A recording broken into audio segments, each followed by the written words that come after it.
এজন্য বন্ধু চালাক মনে করেন না, সিটার বাটপার যারা, হ্যাঁ আমরা চালাক, আমরা বেকুব, জি না, আমরা ভাত খাইয়া বড় হয়েছি। আমি বন ফানি চা দিয়া ভিজাইয়া বড় খাইয়া বড় হয়েছি।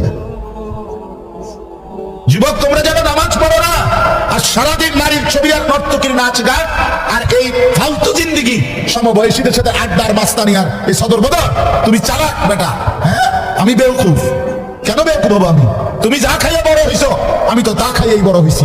এই মাটি আলো বাতাসে যদি তুমি বড় হও, তো আমি কি মাটির তলে বড় হইছি? বুঝবো না কেন? বুঝি না কেন? কি বেশি বুঝ জ্বালাইছো তুমি? আপনারা যারা সুদ খান, ঘুষ খান, হারাম খান, আপনাদের যাদের অবৈধ উপার্জন, আপনাদের যাদের স্ত্রী বেপর্দা, আপনাদের যাদের মেয়ে বেপর্দা, আপনাদের যাদের ঘরে রঙিন টেলিভিশনে নাচ গান নর্তকীর ছবি সারা বছরের পর বছর চলে, আপনারা মোটেই চালাক না, আপনারা বেওকুফ, আপনাদের ফ্যামিলি বেওকুফ।